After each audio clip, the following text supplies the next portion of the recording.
Bonjour à tous. Moi, je m'appelle Aïcha Kassé, Madame Laoussane. Je suis la présidente et fondatrice de l'association Dunia Éthique. Pour ceux qui ne le savent pas, Dunia Éthique, c'est une association de promotion du développement durable.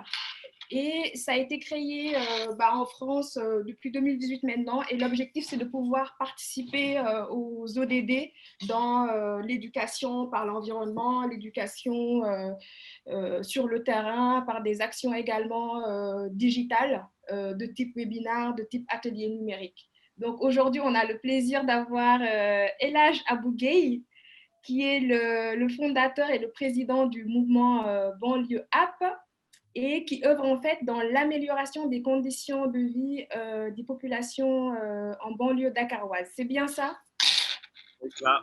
Donc voilà, bienvenue et je vais te laisser dans un premier temps te présenter de façon beaucoup plus en détail parce que je pense qu'il y a beaucoup de personnes qui ont hâte d'en savoir un peu plus sur ton parcours. Merci beaucoup, Ndeye Chakassé, Madame Lawson. Merci pour l'invitation. D'abord, félicitations pour l'initiative. Il est clair qu'il y a beaucoup de jeunes Sénégalais qui sont à l'étranger, mais qui devraient peut-être pouvoir avoir cette idée de mener des actions qui peuvent non seulement être utiles pour leur pays, mais pour leur communauté. Donc, vraiment, bravo pour cela. Maintenant, parler de mon parcours, c'est trop dire, hein, parce que moi, je pense que je suis encore en apprentissage, je suis encore sur le chemin, j'ai encore énormément de choses à apprendre, à découvrir. C'est vrai que j'ai eu une toute petite expérience quand même dans le cadre des programmes et activités de jeunesse. Mais oui, je pense qu'il y a quand même énormément de choses à apprendre. Hein. C'est vrai que depuis le bas âge, je dirais vers les 17 ans, 16-17 ans, je me suis très vite intéressé à l'entrepreneuriat parce que j'avais constaté que l'entreprise était un peu le socle même de développement de tout pays. Et ça crée également des richesses d'une manière assez accélérée et ça a apporté des changements sociaux extrêmement importants. Et donc, depuis, je suis dans le monde de l'entreprise, entre associations, organisations de jeunesse nationales, au niveau international. Étant natif de la banlieue, il est clair qu'il y a énormément de défis. Et oui, on pense qu'il est aussi important d'apporter sa contribution pour que nos banlieues soient également des endroits de bien-être et de prospérité pour les populations, et notamment les jeunes filles et les jeunes femmes également. Okay. Voilà un peu ce que je peux dire. C'est super. Comme vous le savez, aujourd'hui, on va parler d'économie sociale et solidaire. Et je pense qu'on a en face de nous la bonne personne avec toutes les actions que jusque-là, tu continues à mettre sur le terrain, notamment sur la partie liée à l'éducation, par exemple, et à la formation des jeunes. Aujourd'hui, par rapport à toute cette expérience que tu as pu acquérir, comment tu pourrais définir l'économie sociale et solidaire? Alors, c'est une très bonne question. Il y a plusieurs définitions de l'économie sociale ou solidaire. Hein. Par exemple, dans les pays développés comme en France, au Canada, ils peuvent considérer l'économie sociale et solidaire comme un regroupement d'entreprises, d'organisations, d'associations, etc. Mais moi, ma définition propre de l'économie sociale et solidaire, je la mets dans le contexte africain et sénégalais. Vous voyez, et j'ai tout simplement un exemple typique à donner pour que la définition soit beaucoup plus précise et beaucoup plus claire. C'est cette expérience que nos jeunes, nos femmes, nos mamans sont en train de mettre en œuvre un peu partout et qu'on appelle des groupements d'intérêt féminin. Vous voyez, ce sont des entreprises, mais il n'y a pas cette spécificité d'enrichir une seule personne. Donc, ma définition contextualisée avec l'environnement donc local, national, elle est ça. C'est quelle approche il faudrait mettre en œuvre pour que les besoins de chacun puissent être réglés, puissent être satisfaits par la contribution de chacun. Et ça, franchement, c'est quelque chose de très clair et de très simple à expliquer. Maintenant, si vous voulez une définition classique, on peut aussi en parler, hein, parce que le concept même d'économie sociale et solidaire désigne un ensemble d'entreprises ou de personnes physiques organisées sous forme de coopératives, de mutuelles, d'associations, de fondations, etc., etc. Mais le principe de solidarité et d'utilité sociale est extrêmement important à ce niveau. Exactement. Et du coup, à ce niveau, moi, ça m'intéresse de savoir. Je pense que ça intéresse aussi le public parce que dans les pays africains, je pense que l'économie sociale et solidaire aujourd'hui n'a pas la définition qu'on lui donne. Chacun essaie de se l'approprier à sa manière, selon les moyens et les ressources disponibles, tout simplement. Donc, moi, ça m'intéresse de savoir, toi qui es un enfant du Sénégal et de la banlieue, d'où est venue cette idée de te lancer dans l'économie sociale et solidaire? Qu'est-ce qui a finalement motivé ce choix? Ben écoute, comme j'ai dit, hein, quand on appartient à une communauté qui a des besoins et quand on se sent responsable et surtout quand on voit un peu le gap, le déséquilibre qu'il y a entre une certaine zone, la zone urbaine, je dirais, entre Dakar Plateau et Guédiawaye où j'ai grandi. Ça fait quoi, une vingtaine de minutes de voiture, moins de 15 km. Mais il y a un déséquilibre énorme. C'est une zone sécurisée où il y a tout ce qu'il faut, où les besoins en santé, en scolarité sont remplis à quasiment 95%. Et 15 km après, donc il y a un manque énorme de tous ces services sociaux de base. Donc, ayant fait ce constat, on s'est dit, mais on ne peut pas quand même rester les bras croisés, il faut faire quelque chose. Il fallait faire quelque chose. Et ce quelque chose-là n'est rien d'autre que de se lever et d'identifier les problèmes liés à notre communauté. Quels sont les trois principaux problèmes que les jeunes de la localité font face pour, par exemple, accéder à un emploi décent?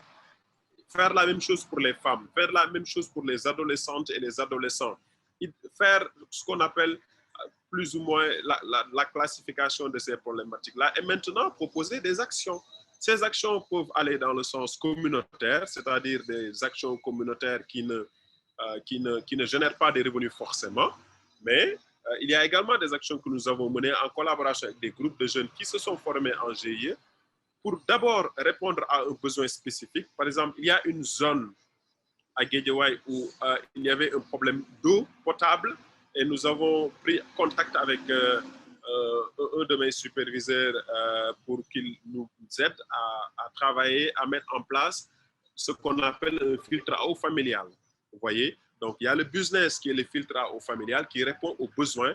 Donc, pour filtrer, aider à filtrer 60% de l'eau utilisée par les familles pour que cette eau-là soit réutilisable. Et c'est comme ça, c'est né donc de besoins et d'appel du pied des problématiques de ma communauté, de ma localité. Et je sais qu'il y a bon nombre de personnes qui sont aussi en train de faire beaucoup mieux que nous. Hein. Mais ce qu'il faut juste, c'est qu'il faudrait avoir cette harmonie et cette compréhension des principes de base de l'économie sociale et solidaire. On voit finalement en fait que dans tout ce que tu essaies d'entreprendre, que ce soit dans tes fonctions, en fait, les fonctions que tu occupes finalement, c'est dans des organisations de type associatif. Donc, il y a toujours une touche sociale que tu essaies d'apporter finalement à la communauté. Moi, ce que j'aimerais savoir aujourd'hui, c'est que par rapport à ton mouvement Banlieue App, quelles sont les autres actions que tu essaies de mener sur le terrain pour pouvoir toujours apporter des réponses aux problématiques sociétales et sociales tout simplement? Alors, c'est une très bonne question parce que si tu veux, l'approche de Banlieue Up est une approche assez spécifique. Hein. Nous ne voulons pas mettre la personne en avant. Nous voulons que Banlieue Up soit, comment on appelle ça, un incubateur de jeunes leaders communautaires. Par exemple, nous sommes représentés à Yeumbeul, à Pikine, à Guédiawaye, à Malika, à Keur Massar. Ce ne sont pas des représentations de El Hadj Abou Gueye, mais ces jeunes-là qui représentent l'association au niveau de la base représentent le principe même de Banlieue. Ils doivent être le reflet même de ces principes, de ces valeurs que Banlieue veut générer, que sont une bonne citoyenneté, la transparence et la bonne gouvernance un peu partout, la participation citoyenne, l'engagement communautaire, d'abord la communauté d'abord et après pour soi-même. Donc ce sont ces valeurs-là que nous voulons développer en ces jeunes et essayer maintenant de les aider et de les accompagner pour qu'ils obtiennent des appuis, des financements, des fonds et mener leurs activités au niveau de leur base, au niveau de la localité. Parce qu'on est persuadé que l'âge Abougué ou Aïcha Kassé, ils ne peuvent pas être partout. Il nous faut une lumière qui scintille, qui brille, mais qui transmet également cette lumière à d'autres jeunes qui portent d'autres flambeaux. Ainsi donc, nous allons pouvoir illuminer toute la banlieue, tout le Sénégal et même toute l'Afrique. Je pense qu'il y a une part d'humilité et de modestie dans ta façon de t'exprimer. C'est incroyable avec tout ce que tu as pu faire jusque-là, mais encore une fois, ça prouve que c'est ensemble qu'on peut faire des choses. Et par rapport à ça, je me dis peut-être que tu n'y es pas arrivé tout seul. Il y a peut-être des partenaires locaux, internationaux également, qui ont mis la main à la pâte pour pouvoir t'accompagner dans ce mouvement. Est-ce que tu pourrais nous en parler par rapport comment ça s'est mis en place en fait concrètement avec tous ces partenaires-là? Oui, en fait, Banlieue est né en 2014, officiellement en 2014. Mais bien avant 2014, on était aussi membre d'organisations, de jeunes entrepreneurs, etc., etc. Mais oui, c'est pas facile de mettre en place une structure, une association de base avec des valeurs, avec des principes. Ok, c'est pas du tout facile. Les 2 premières années, on s'est délibérément dit que nous n'allons pas faire des demandes de financement. C'est-à-dire, Banlieue pendant presque 2 ans ou 2 ans et demi même, je peux dire, a fonctionné sans financement. Parce qu'on s'était donné l'objectif de travailler d'abord sur l'engagement communautaire du membre de l'association. Beaucoup de jeunes, des centaines de jeunes ont suivi des sessions de formation avec Banlieue Up. Mais la différence, c'est que dans d'autres organisations, dans d'autres ONG, tu viens, tu as le perdium, tu as le déjeuner, tu as tout ce que tu veux, quoi. Ça se passe très bien, il y a des fonds et tout. Mais nous, c'était différent. Si tu veux participer à une formation à Banlieue, c'est à toi de payer le déjeuner. C'est à toi de te payer le jus de bissap, tu vois. Il faut d'abord t'inscrire. Tu t'inscris en ligne, tu passes un entretien. Après, tu cotises 2000 francs. Et ces 2000 francs vont te servir pour ton déjeuner, pour ton thé, etc., etc. Beaucoup de gens disent que ces jeunes-là n'ont pas de moyens, etc. Alors que ces jeunes achètent du crédit tous les jours. Ces jeunes vont au resto, ils achètent leur petit fast-food, ils ont leurs petits besoins qu'ils règlent. Donc, s'ils ont besoin de formation pour s'accroître et pour pouvoir servir leur communauté et se servir, il faut aussi qu'ils mettent la main dans la poche. Voilà comment est-ce qu'on a commencé. Et c'était extrêmement dur pour le début. Mais au fur et à mesure, ça a marché. Parce que cette stratégie nous a permis de filtrer qui sont ces jeunes réellement engagés à vouloir faire ces formations. Parce que beaucoup d'entre eux viennent parce qu'il y a un petit 5000 qu'on donne à la fin, parce qu'il y a du bon tchèbouyap ou il y a du bon tchèbouguinar. Tu vois, il ne faut pas que les Seken et les Djawen là. Mais ça nous a aidé à filtrer. Et ça nous a aidé aussi à avoir des jeunes très, très, très dynamiques, très engagés, qui déroulent aujourd'hui les programmes de banlieue. Moi, je suis là aujourd'hui, je suis un peu même détaché des actions de l'association. Parce qu'à chaque programme, chaque projet, nous nous réunissons et un jeune ou 2 jeunes, un garçon, une fille, toujours on respecte la parité, s'engagent volontairement à diriger les projets de banlieue. Ils font les rapports techniques, les rapports financiers, les programmes. Ils apprennent, ils font des erreurs, on corrige, ils continuent, ils avancent et ils deviennent performants au fur et à mesure. Et franchement, avec l'aide également, il faut le dire, de grands professeurs, des grands frères qui nous conseillent, qui sont derrière, qui relisent nos rapports, qui nous disent qu'il faut faire ceci, il faut faire cela. Et également certaines ambassades, l'ambassade des États-Unis, l'ambassade de Grande-Bretagne, qui sont venus. L'ambassadeur des États-Unis nous a fait l'honneur de faire sa première visite en banlieue, à venir voir l'association Banlieue, ce qui a encore réconforté la position de beaucoup de jeunes de l'association dans ce sens. Mais ça a pris du temps, c'est très dur comme travail. Il faut être persistant et il faut aussi y croire. Donc nous, la chance qu'on a, pour te dire, c'est qu'on y croit tout simplement et on n'attend quasiment que de la réussite et du succès dans ce que nous faisons, quoi. C'est intéressant parce qu'en fait, finalement, Banlieue Up essaie d'impulser un principe de responsabilité auprès des jeunes. Et c'est là où ça devient vraiment intéressant parce que, comme tu l'as dit, on a toujours les moyens d'appeler les proches, de trouver le crédit nécessaire et tout. Mais dès qu'il s'agit de formation, c'est là qu'on va aller dire, bon, non, il faudrait qu'on nous finance, etc. Donc, c'est là où ça devient intéressant. Mais du coup, finalement, à ton niveau, tu as pu rassembler et mobiliser des partenaires. Mais comment ça s'est fait? Est-ce que ça a été difficile ou pas d'aller vers ces partenaires? Tu as pu bénéficier d'une formation? Enfin, comment ça s'est fait? Bon, comme je t'ai dit, hein, les premières années, les 2 premières années et demie, c'est-à-dire, j'étais focus action. C'est-à-dire, on faisait sans partenaire pour montrer aux gens qu'il est possible de faire des actions sans partenaire. Si tu Mais remontes un peu. excuse-moi, est-ce que c'est les partenaires, à partir du moment où vous avez eu des actions, est-ce que c'est les partenaires qui sont venus vers vous ou est-ce qu'il y a eu, enfin c'est dans les deux sens, à partir du moment où vous avez besoin d'aller plus loin? Comment ça s'est fait à part ce déclic? Alors, beaucoup de partenaires sont venus vers nous. D'accord. Beaucoup de partenaires sont venus vers nous, sont venus voir ce que nous sommes en train de faire et nous ont demandé de soumettre des projets. Nous également, quand on a vu je pense, 2 ou 3 appels à candidature et nous avons donc soumis nos programmes et nos projets. Mais actuellement, en fait, ce qui a facilité la chose, c'est que quand les partenaires sont venus, quand nous sommes allés vers les partenaires, nous ne sommes pas allés les mains vides. On leur a dit, ben, écoutez, voilà qui nous sommes. Nous sommes nés depuis tel et voilà ce que nous avons réalisé. Maintenant, nous avons besoin de temps pour aller à ce niveau-là. Et là, ça devient concret, ça devient beaucoup plus simple, beaucoup plus facile.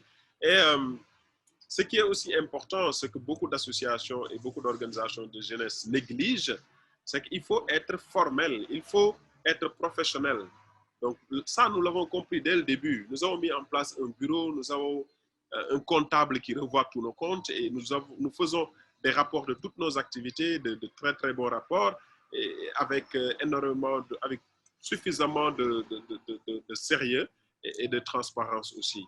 Et je pense que ça aussi, ça facilite quand même, ça met à l'aise les différents partenaires. Mais je parle de partenaires financiers, mais également il y a les partenaires techniques locaux. On a pu tisser des rapports, des relations très poussées avec les collectivités locales, avec le commandement territorial, c'est-à-dire le préfet, le sous-préfet. Ils sont au courant de tout ce que nous faisons, vous voyez. Nous envoyons à chaque fois des courriers d'information de toutes les actions que nous posons et les rapports, ils les reçoivent. Vous voyez, tant qu'il y a cette communication entre les autorités, entre les partenaires, je pense qu'il n'y a pas de risque de cassure entre les partenaires au sein. Et tout à l'heure, en fait, tu disais qu'aujourd'hui, il y a des jeunes qui sont volontairement partants pour, par exemple, animer des formations. Est-ce que ça veut dire que c'est des salariés de banlieue app? Comment ça se fait? Est-ce que voilà, quels sont les gens qui travaillent avec vous et qui sont rémunérés? Ou pas, hein, d'ailleurs. Euh, Ceux qui sont rémunérés, ce sont les jeunes qui, bon, je ne parle pas de rémunération, hein, mais dans chaque projet que Banlieue obtient, les jeunes qui travaillent ont des postes. Hein. Il y a une coordonnatrice, il y a un responsable de tel et de tel. Et donc, il y a des lignes budgétaires prévues pour ces jeunes-là. Mais vous voyez, puisqu'on travaille tellement dans la cohésion et dans la solidarité, les jeunes sont arrivés à se partager même ce qu'ils reçoivent entre eux en grand groupe, quoi, parce qu'on a une équipe technique, on a une équipe chargée de la communication, etc., etc. Mais ce qui est aussi très important dans ce sens-là, c'est que le réseau est extrêmement important. Aujourd'hui, j'ai eu l'opportunité ou le privilège d'être dans un réseau YALI et toutes les formations organisées par Banlieue Up au profit des jeunes qui se cotisent eux-mêmes sont animées donc, par des jeunes volontaires, par des amis, des gens qui ont vu ce que nous sommes en train de faire et qui se sont dit, ben, écoutez, ça nous intéresse, nous voulons contribuer. Est-ce que vous avez besoin de formateurs en tel? Est-ce que vous avez besoin de tel? Et ils viennent faire les formations gratuitement. Vous voyez, c'est comme ça qu'on a pu dérouler énormément de programmes, énormément de formations. Et les activités de terrain, pour vous dire que l'approche communautaire est extrêmement importante quand on parle d'économie sociale et solidaire. Il faut se focaliser sur la priorité communautaire, le besoin prioritaire communautaire et apporter une réponse, essayer d'apporter une réponse à ce besoin-là. Ce sont les jeunes eux-mêmes qui se disent, bon, moi dans mon quartier, j'ai ce problème. Ils viennent poser ça en réunion. Et en réunion, nous avons la solution et les actions à mener sur le terrain. Il est arrivé que des jeunes participant à une réunion se cotisent eux-mêmes, vous voyez, pour acheter les différents besoins et aller sur le terrain mener des activités, soit de reboisement, de nettoiement, Et ça, c'est tout simplement fabuleux si on se rend compte que ça commence par 2, 3 jeunes dans un quartier, mais au bout d'un moment, tous les jeunes du quartier veulent rejoindre, veulent prendre part à l'initiative et ça apporte un changement positif et ça impulse cet élan de citoyenneté et de volontariat que l'on souhaite voir dans nos communautés. Et cette prise de conscience que personne ne viendra développer notre communauté à notre place. C'est clair. Tout à l'heure, tu as parlé du programme YALI, qui est un programme à mon niveau, enfin, qui est assez prestigieux quand même. Tu en as bénéficié, je pense. Oui, oui, oui. J'ai eu le privilège, hein, la chance de participer à ce programme et je vois même M. Gueye qui est en ligne. Je pense qu'il fait partie des premières personnes à m'avoir envoyé le lien en me disant ce programme est intéressant, il faut t'inscrire. C'était en 2013, je pense. Ça fait déjà 7 ans, ça passe vite. D'accord. Et est-ce que tu peux juste revenir là-dessus? Peut-être qu'il y a des gens parmi les participants qui sont intéressés par de ces genres de programmes, savoir comment ça se passe pour pouvoir en bénéficier. Oui, bien sûr, avec plaisir. En fait, le programme YALI, c'était une initiative lancée par l'ancien président Barack Obama, qui avait donc demandé à son administration de sélectionner des jeunes africains. On était 500 jeunes africains. Et au Sénégal, on n'avait pris que 15 hein, cette année-là. C'était extrêmement difficile la sélection. Honorable, félicitations. Non, non, c'était très difficile. Et bon, quand on a vraiment le privilège de participer à ce programme, on demande à tous les jeunes de s'inscrire, et même à toi, hein, parce que le programme continue aujourd'hui. C'est 5 semaines, 6 semaines, 6 ou 5 de semaines de formation aux États-Unis, dans les plus grandes universités américaines. Et tu as également la possibilité de faire un stage de 2 mois dans une institution américaine. Nous, on a eu la chance de faire notre stage à la cité, à la mairie de Cincinnati.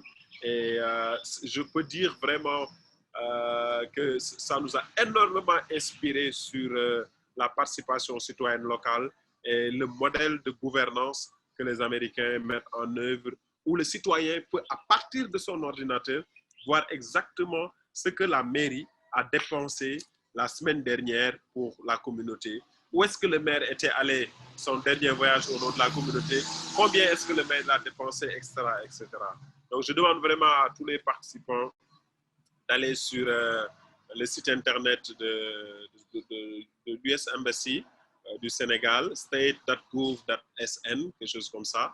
Mais s'ils tapent YALI, Y-A-L-I sur Google, ils verront toutes les informations sur le programme et je les encourage et je t'encourage toi aussi à avoir des informations et à s'inscrire pour le prochain YALI. Super. En tout cas, merci pour toutes ces informations. Et moi, ce que j'aimerais savoir également, c'est que est-ce que tu as pu aussi, à travers ton parcours, bénéficier d'autres formations qui sont liées à l'économie sociale et solidaire, soit des formations payantes ou tout simplement toi-même, tu as fait le pas de pouvoir te former là-dessus. Comment ça s'est passé en fait par rapport à ça? Oui, j'ai eu le déclic, m'est venu quand j'étais à Dinard, en Bretagne, à Rennes, Dinard, hein, là où il fait beau plusieurs fois par jour. Donc, j'ai suivi là-bas une formation sur l'économie sociale et solidaire d'une semaine. C'était un programme de formation de 6 mois et on a consacré une semaine à cette action d'économie sociale. Mais c'était pas le même contexte. Comme je l'ai dit au début, hein, le contenu même de cette formation ne collait pas effectivement, nous, à ce qu'on vivait au niveau local.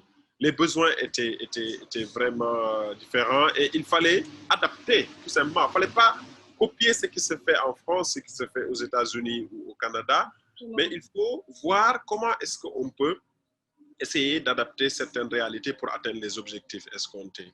Et avec, comme je l'ai dit dès le début, les difficultés qu'on a en banlieue, on est vraiment obligé d'allier les deux.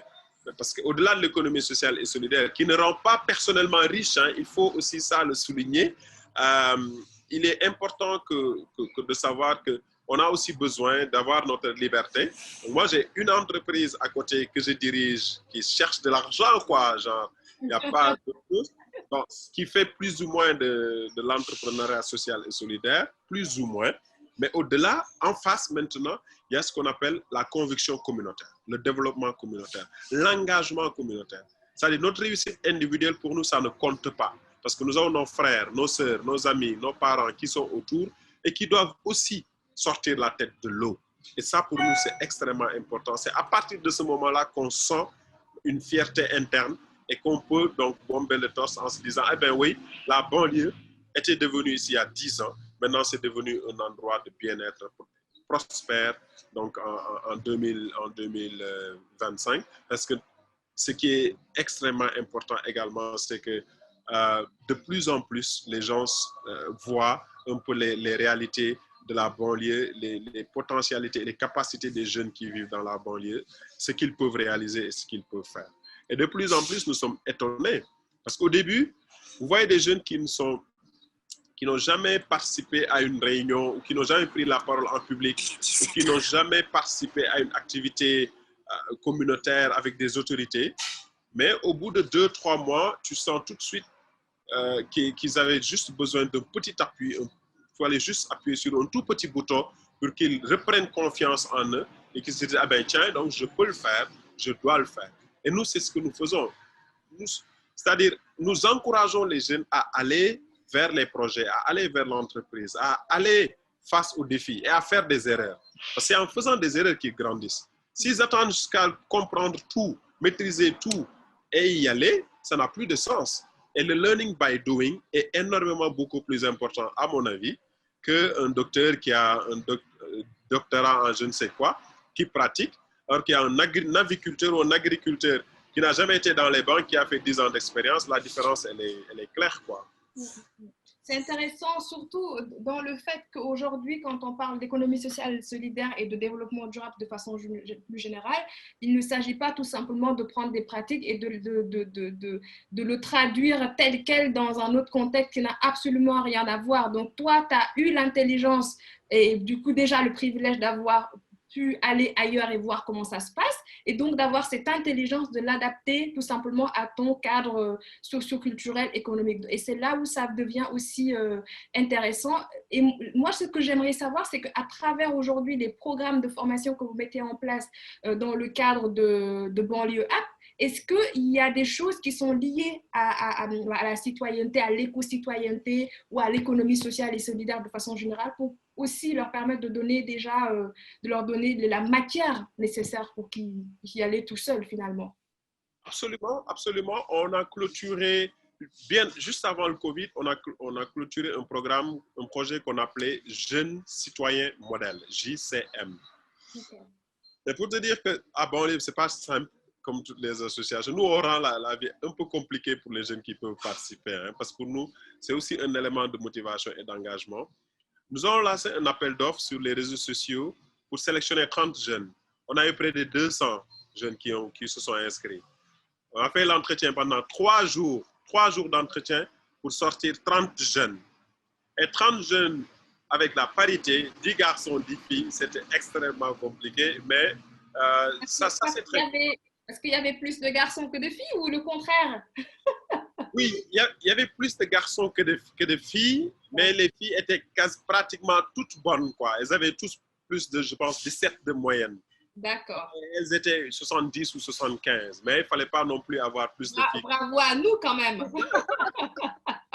Une avancée. Absolument, absolument. Et ce projet avait pour objectif de former des jeunes citoyens, qu'on appelle des jeunes citoyens modèles dans leur communauté. Donc, dans chaque quartier, nous nous sommes débrouillés pour avoir des représentants dans chaque localité et des jeunes leaders d'associations. Ils ont été formés pendant 1 semaine. Ils ont formé des groupes et on leur a demandé d'aller sur le terrain et d'identifier quelle action citoyenne est-ce qu'ils peuvent mener sans budget et quelle action citoyenne urgente est à mener avec budget et combien. Vous voyez, c'était un exercice assez périlleux. Donc, ils sont parvenus à identifier des actions, à élaborer leur programme et leur projet, à mettre en œuvre ces actions eux-mêmes sans l'appui de l'association, sans l'appui d'une autre organisation. Vous pouvez voir sur sur notre page Facebook, tout est là. Et nous avons également les rapports documentés. Si parmi les participants, il y en a qui ont besoin de plus de documents, nous pouvons vraiment avec plaisir partager ces informations-là. Et dans ce même sillage, on a également déroulé un programme de formation qu'on a appelé Jeunes ambassadeurs de la transparence et de la bonne gouvernance. Parce que c'est la base de l'économie sociale et solidaire aussi.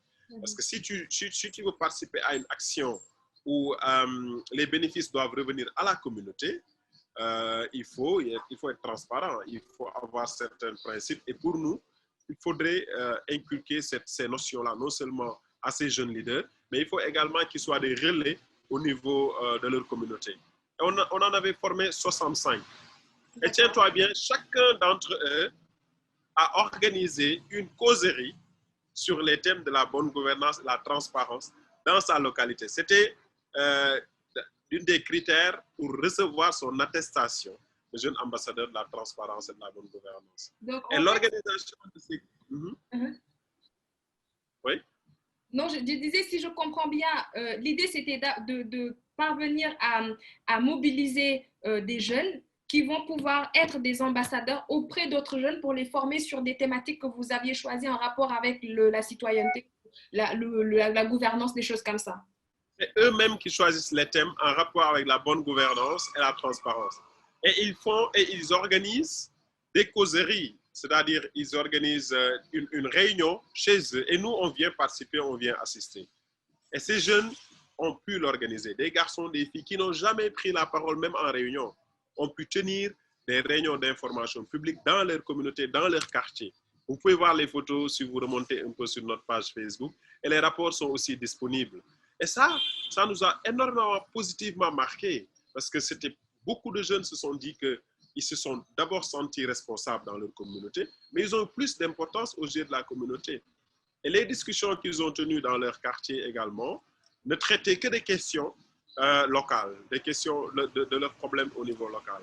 Et ça a apporté vraiment un changement positif réel parce que beaucoup d'entre eux ont par la suite donc, initié des actions au niveau de la base, sans même que l'association ne soit informée de ces actions-là. C'est intéressant, mais du coup, moi, je me demande, parce que toutes ces actions sont vraiment honorables, et moi, je me demande en fait, est-ce que finalement, il y a une perspective qui est vue dans le sens de se dire, on ne va pas se limiter uniquement au quartier maintenant, on sait que les quartiers, c'est bon, on connaît les rouages, on sait comment ça fonctionne, maintenant, on va aller dans les écoles, dans les universités, pouvoir même, pourquoi pas, faire partie des programmes scolaires, universitaires, enfin, pour vraiment continuer à impulser cette dynamique. Est-ce qu'il y a une réflexion autour de ça ou pas? Oui, il y a une réflexion, mais les quartiers, ça reste beaucoup de DH. Il y a tellement de choses à faire dans nos communautés là. Tu ne vois pas la transmission communautaire. Tu sais ce que ça signifie? Non, honnêtement, oui, on y réfléchit, mais pour le moment, je pense que pour les 5 prochaines années, nous allons nous focaliser sur la communauté, sur le local, vous voyez. Et un local à Pékin, un local à Guédiawaye, un local à Yembel, un local qui marche à Thiaroye, un local qui marche à Keur Massar. Donc, ça fait que ça peut aller un peu partout et le modèle banlieue va être mieux maîtrisé, quoi. Parce que jusqu'à présent, on se cherche, on n'a pas encore vraiment ce qu'on veut en termes de programmes et de projets, parce que oui, nous déroulons de petits projets de $20 000, etc. Mais l'idée, c'est vraiment de coaliser avec d'autres organisations et de lever de très gros fonds qui nous permettent d'apporter des changements réels sur des besoins spécifiques des populations. Donc, par rapport à tous ces jeunes qui aujourd'hui ont envie de faire des choses, quelles sont les opportunités pour eux, à part banlieue app en fait? Parce que tout le monde n'est pas peut-être à la banlieue, mais du coup, pour ceux qui sont ailleurs, quels sont les métiers, les opportunités qu'ils peuvent saisir tout simplement dans ce secteur? Alors, comme je l'ai dit au début, ma compréhension de l'économie sociale et solidaire doit répondre à une réalité locale, communautaire. Okay? Il y a beaucoup de choses à faire au Sénégal. Et même en dehors de la banlieue, il y a énormément de choses à faire. Moi, je pense que la première chose d'abord à comprendre pour les jeunes qui veulent intégrer cette business d'économie sociale et solidaire, c'est d'abord, il leur faut d'abord comprendre le concept, comprendre le fonctionnement de l'économie sociale et solidaire. Et une fois, parce que comme je l'ai dit aussi, normalement, il y a dans beaucoup de quartiers, nos mamans contribuent grandement à l'épanouissement même de leurs enfants à travers la famille. Une maman m'a dit que mon frigo s'est cassé. J'ai appelé la présidente de notre femme GIE et le lendemain, elle m'a amené un frigo tout neuf. J'ai dit, alors comment ça s'est passé? Elle m'a dit que ce sont les membres du GIE qui l'ont aidé à payer, selon spécifiquement son besoin. Elle a pu répondre à son entreprise. Parce que, en dehors de cette activité donc du groupement d'intérêt économique, ils ont leur production de céréales locales. Ils le font ensemble, elles travaillent ensemble, elles produisent ensemble et elles vendent ensemble. Voyez? Mais les bénéfices se partagent. Donc ça, c'est extrêmement important. Il faut que les gens comprennent qu'on ne devient pas très, très riche avec l'économie sociale et solidaire parce que ça répond à un besoin de société. Et là, moi, ce que je conseille souvent, c'est ce que je fais, hein, tout simplement. J'ai mon activité économique à côté, mon entreprise qui fonctionne très bien et qui fait ses trucs, qui paie des taxes, etc., etc. Et à côté, donc, j'ai ma vocation, c'est de contribuer au développement de ma communauté, au développement de mon quartier et d'aider aussi certains jeunes à pouvoir se développer et à pouvoir atteindre leurs objectifs de vie. Et donc, dans la perspective de cette question, enfin, toujours dans la même mouvance, quels sont aujourd'hui les enjeux que tu as pu détecter dans l'économie sociale et solidaire, soit en termes de contraintes, de limites, enfin, ce que tu veux, mais voilà. Est-ce que tu as pu faire une analyse de tout ça et te dire que quand on rentre dans l'économie sociale et solidaire, c'est ça qu'il faut éviter, il faut faire ceci, il faut faire cela, c'est là les contraintes, les acteurs, ils sont... Enfin, voilà. Tout ça, là. Tout ça, là, c'est très compliqué aussi dans notre contexte parce qu'il faut se dire la vérité. Hein. Dans notre pays, parfois, c'est extrêmement difficile de travailler en communauté, de travailler en groupe, okay, d'avoir un GIE ou d'avoir des actionnaires, des gens avec qui on partage les mêmes trucs. Donc, les motivations peuvent ne pas être les mêmes. Et dès qu'il y a quelqu'un qui ne joue pas le jeu comme il faut, là, c'est toute l'entreprise qui paye. Donc, il y a un très fort taux d'éthique, de transparence et de bonne gouvernance qu'il faut d'abord être sûr avec les personnes avec lesquelles on travaille.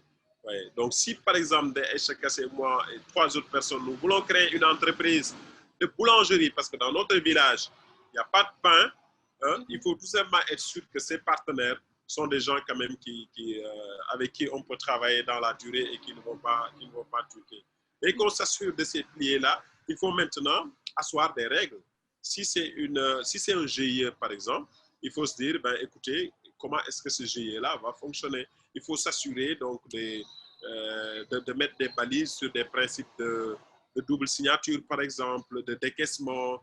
Il faut tenir une très, très bonne comptabilité avec une transparence périodique. Maintenant, avec les nouvelles technologies, nous, on incite beaucoup les jeunes à utiliser les nouvelles technologies pour travailler en distance, vous voyez. Et ça, pour nous, c'est extrêmement important. Mais savoir choisir ses partenaires également, c'est très, très important dans ce domaine-là. Si vous faites suffisamment de bénéfices et que vous sentez vraiment que le besoin est maîtrisé et que ça se passe bien et que la roue tourne, cette entreprise peut être pourvoyeur d'emplois, créer beaucoup plus d'emplois pour les jeunes. Et maintenant, pourquoi pas changer et diversifier ses offres. Ça aussi, c'est quelque chose d'extrêmement important. Et pour les jeunes qui souhaiteraient s'engager dans le cadre de banlieue, comment ça se passe? Est-ce que toi, tu prends toujours des jeunes volontaires? Est-ce que derrière, il y a possibilité de leur donner un petit billet, histoire de les motiver aussi? Comment ça se passe par rapport à ça? Pour le membership de banlieue, il faut s'inscrire. Okay? On a un lien, vous envoyez un message sur notre page Facebook et on vous envoie un lien pour vous demander quelles sont vos motivations, pourquoi vous voulez être membre de banlieue et qu'est-ce que vous voulez apporter. Et on organise périodiquement des entretiens, hein. On n'accepte pas tout le monde Parce que nous ne voulons pas être une association populaire où il y a 10 000 membres et alors qu'il n'y a pas du tout d'action. Nous préférons avoir 20 jeunes engagés et dynamiques et mener des activités plutôt que d'avoir vraiment des centaines et des centaines. Maintenant, nous sommes heureux de voir aussi qu'il y a d'autres localités qui s'inspirent de Banlieue Up qui mènent des actions de développement local qui collent bien avec les valeurs et les principes de Banlieue Up. Mais oui, on accepte de nouveaux membres. S'il y a des jeunes aussi qui veulent faire des stages, qui veulent faire des rapports, faire des études, voir ce que nous faisons, nous sommes aussi disponibles pour les donner les documentations qu'ils ont besoin. Je pense que ça, par rapport au stage, c'est une très bonne chose parce que ça permet déjà de permettre aux jeunes d'évoluer dans le contexte de l'ESS et de voir comment ça fonctionne. Déjà, ça leur donne un avant-goût. Donc, tout ça, c'est bien. Mais du coup, au niveau des politiques, je vois qu'il y a quand même une certaine émergence. Je pense qu'il y a un réseau sénégalais des acteurs et des collectivités territoriales qui a été lancé dernièrement, je ne sais plus quand, en 2019, par l'État. Mais comment est-ce que tu réfléchis à pouvoir créer des liens avec ce réseau? Ou est-ce que tu es déjà dedans en tant que président de Banlieue App? Non, pas du tout. Nous ne sommes pas dedans. Si tu veux, nous sommes en fait nous sommes dans une logique d'apporter des réponses concrètes et précises sur le terrain. Il y a beaucoup de réseaux, beaucoup d'organisations de réseaux, beaucoup d'associations qui émergent, mais on s'est rendu compte au bout de 2 ans, 3 ans, la flamme s'éteint. Hein? Et nous ne voulons pas que cela nous arrive. Et c'est pour cette raison que nous avançons lentement et sûrement. C'est-à-dire, nous organisons des actions périodiques, mais d'une manière vraiment très calme, très réfléchie et très posée. Maintenant, nous ne refusons pas de partenariat, mais honnêtement, avec la vision et la démarche que nous adoptons, nous ne sommes pas à la recherche de partenaires tous les jours, quoi. Je ne sais pas si tu comprends ce que je veux dire. Il y a tellement de choses à faire, il y a suffisamment de choses à faire. Et même, on est parfois obligé de renouveler notre personnel de jeunes engagés disponibles parce qu'on a un comité technique de 12 personnes, 12 jeunes, qui sont des jeunes très proches donc de l'organe de direction de l'association et qui, à chaque fois, quand il y a des actions de terrain ou des projets, nous faisons le tout pour que ces jeunes-là puissent aussi participer activement aux actions-là pour pouvoir se former et avoir de l'expérience dans ce sens-là. Et toujours au niveau politique, hein, il y a d'autres initiatives qui naissent assez timidement. Du coup, je ne sais pas, toi, en tant qu'acteur de l'ESS, voilà, quelle analyse tu fais en fait de la stratégie de l'État pour accompagner le développement de l'ESS au Sénégal de façon beaucoup plus générale? Est-ce que c'est des initiatives suffisantes à ton goût ou pas, ou à encourager, je ne sais pas. Quelle analyse tu fais de tout ça? Bon, du point de vue des groupements féminins, oui, l'État est en train de... l'État met en place des fonds que les femmes peuvent bien entendu bénéficier et après rembourser. Il y a certains fonds qui sont des subventions. Ça, c'est très, très bien. Mais malheureusement, le gap qu'il y a, c'est que nous ne ressentons pas l'implication des jeunes. Les jeunes sont beaucoup plus dans l'entrepreneuriat pur et dur, mais même le fait qu'ils soient imprégnés dans l'entrepreneuriat ne fait pas que au bout de 2 ans ou de 3 ans qu'ils s'en sortent réellement. Plus de 85% des entreprises qui naissent disparaissent en 3 ans. Et ça, c'est extrêmement grave. Et moi, je pense que l'État doit jouer la carte de, j'appellerais ça de la discrimination positive à l'endroit des jeunes, surtout des jeunes femmes. Parce qu'il y a énormément de difficultés aujourd'hui pour avoir des marchés de l'État et pour pouvoir agrandir son entreprise et avoir une croissance économique durable. L'État est un très, très bon payeur. Il a des milliards et des milliards qui distribuent aux entreprises chaque année. Mais quelles sont ces entreprises qui en bénéficient? Ça, il faut en parler. Il faut que l'État sache que oui, cette jeunesse-là est à accompagner, est à aider. Et moi, le plaidoyer que je porte depuis plus de 10 ans maintenant, c'est quelque chose de très simple. J'ai dit au président de la République, Monsieur le Président de la République, prenez 1% de la commande publique nationale. Si c'est 3 000 milliards par an, prenez 3 milliards, tout simplement. Non, 30 milliards. 30 milliards, c'est beaucoup. Prenez 0,5%, c'est 15 milliards.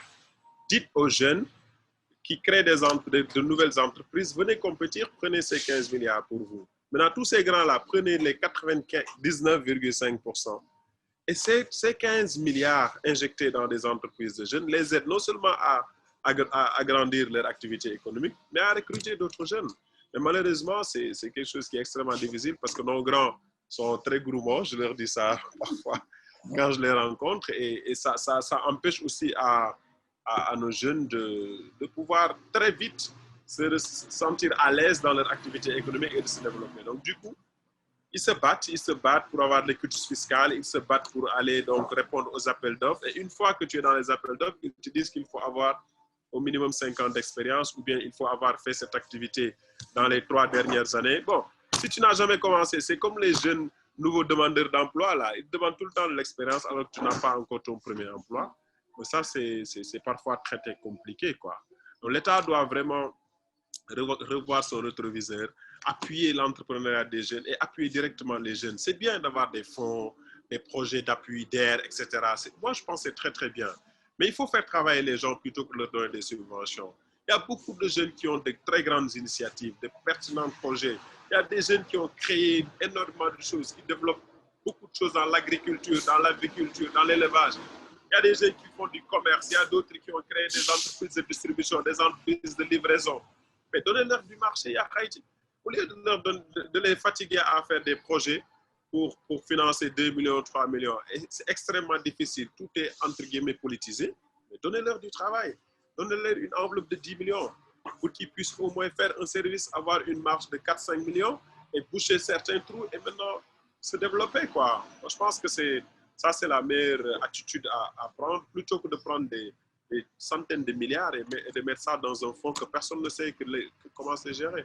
Je sais qu'ils sont en train de nous écouter, mais on le dit nous partout, hein, donc il n'y a pas de problème. C'est intéressant, mais du coup, en termes de projection, parce que je vois que finalement, tu as énormément de casquettes, dont ta fonction au sein de l'Institut panafricain par rapport à la gouvernance, à la paix, à la sécurité. Enfin, comment tu fais pour gérer tout ça au quotidien, en fait? Je n'ai pas tout cité, hein. Tu peux tout citer là. Je pense qu'on ne va pas terminer ce pour ce soir. Mais comment tu fais?